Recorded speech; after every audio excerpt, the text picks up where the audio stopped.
Hey, what's happening, everyone? This is George Bean here, and tonight is a review for yet another latest horror film from the late 2000s.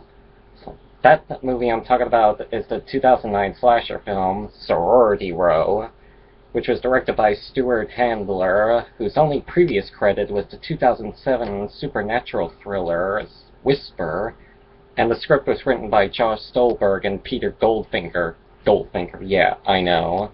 Both of whom would go on to write the Alexandra Asia's 2010's 3D remake of Piranha. Of course, y'all may know about this, but this film is a reimagining of the 1983 horror film The House on Sorority Row by Mark Rosman, both of which plots focus on a group of sorority sisters who are stalked and murdered on the night of their graduation after covering up an accidental death of a fellow sorority sister. Our plot for this reimagining: a group of 5 sorority sisters from the sorority house Theta Pi decide to help their fellow sister Megan pull a harmless prank on their boyfriend Garrett as revenge for his cheating on her. The plan is to fake Megan's death to freak Garrett out, and they keep this charade going on by driving to a deserted lake to dump Megan's body. Thanks to the suggestion of puncturing Megan's lungs to make her sink into the water, Garrett suddenly stabs Megan in the chest with a fucking tire iron, really killing her this time. This forces the girls in a huge dilemma. They can either go to the police, which would result in them being charged for accidental manslaughter, or dump Megan's corpse into the lake and keep the incident a secret to themselves. Almost a year later, and it is the day of their big graduation from college, so the Theta Pi sisters, though still bittered from their dark incident, decide to host one last hoorah party at their sorority house. But then they start to get text messages from someone who claims to know about their secret, and as the night nears, they begin to disappear one by one. Does someone really know what they did that night? Or has Megan really returned from the grave to exact her revenge? Now, as I said before, this movie is a reimagining of the 1983 original, and not a complete remake of it, as it takes certain liberties with the source material, and it almost feels like an entirely different movie. For example, there are many differences between the original and remake, like the differences between the house mothers. In the original, the house mother was a strict woman named Mrs. Slater, who is known for carrying a sharp walking cane, and she is also the victim of the accidental prank. So instead of their sorority sister, and another major difference is the killer, where spoilers here. In the original, the killer was a man named Eric Slater, who is Mrs. Slater's son, who was horribly deformed and mentally underdeveloped, and spent most of his life up in the attic. And that's who it was. While the killer in this one, is entirely different. He wears a graduation cloak, and has his murder weapon is a tire iron, but with sharp objects on three handles. One being a Bowie hunting knife, the other being what appears to be a harpoon thing, and another being I think what appears to be another stabbing object. But yeah, a pimped out tire iron, as it's referred to, and the tire iron looks quite possibly the most ridiculous murder weapon I've ever seen, and yet the coolest ever. That's a great murder weapon, very creative. And Mrs. Slater's sharp walking cane makes an appearance in this film after the 1 hour and 13-minute mark. As for our cast, our lead protagonist, Cassidy Tappan, is played by Brianna Evigan, who you may know from that street dancing film, Step Up to the Streets.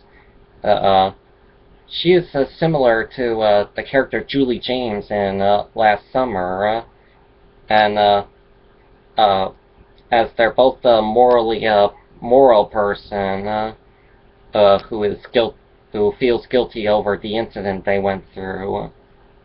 And Brianna Evigan does a nice, good job with her performance, and it's not that bad. Next, Theta Pi Queen Bee, Jessica Pearson is played by Lee Pipes, who has been in a few movies and TV shows, but she's now in the Vampire Diaries spin-off series The Originals. Jessica is what could be described in the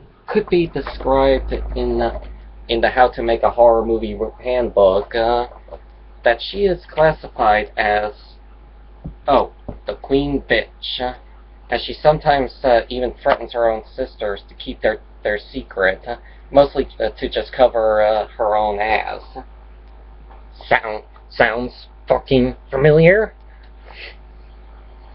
Jessica is very antagonistic, that you sometimes just want to see her get killed off, and finally she does, by the angel of mercy that is our main killer.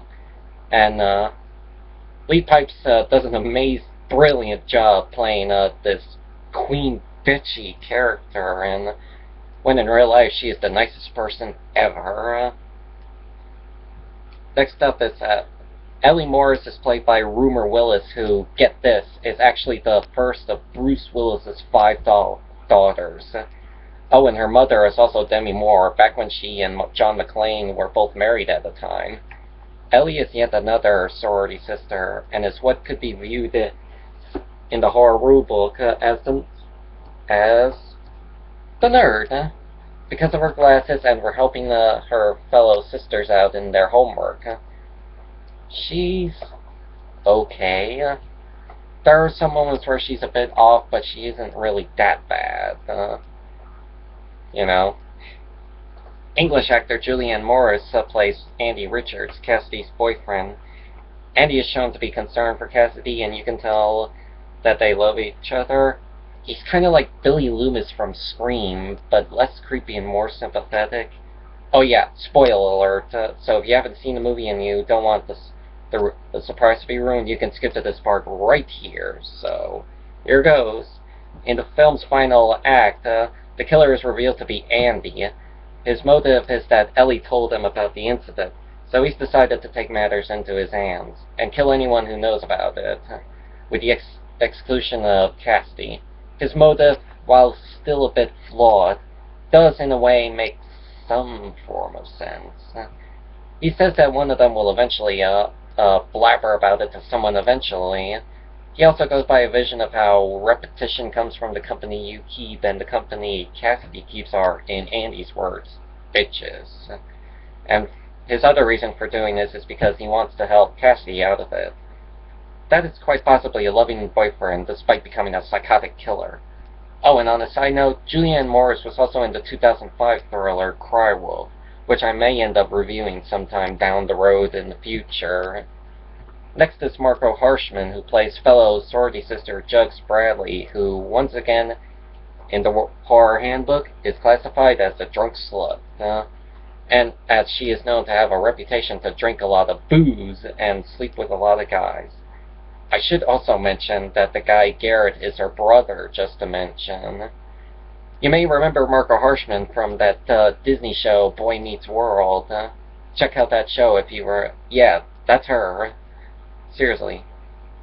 I find the character Jugs to be very interesting, as she says some really weird things, like how she knows how good her brother is in bed, and stuff like that. And, wow. I would love to see a spin-off movie focusing on Jugs. That would be really cool. Margot Harshman does a great job as Jugs. I'd like to see her play Jugs again in another movie. You know? Maybe bring her back from the dead. And the next person is, so to mention,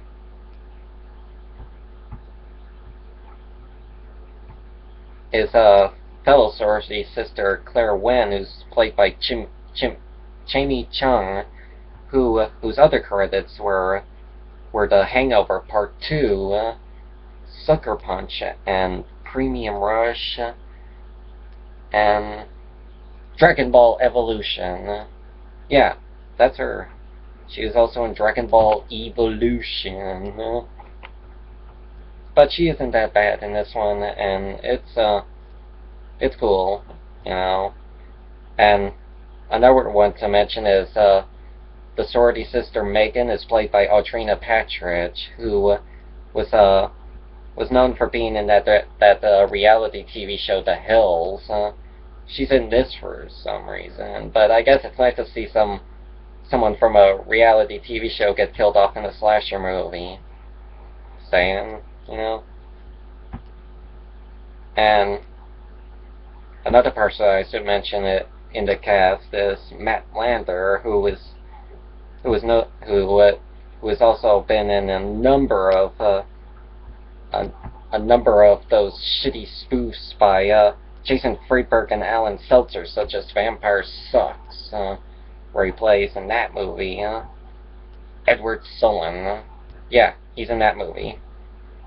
Oh, don't waste your time with Vampire Suck. Okay. Unless you want to poke fun at Twilight.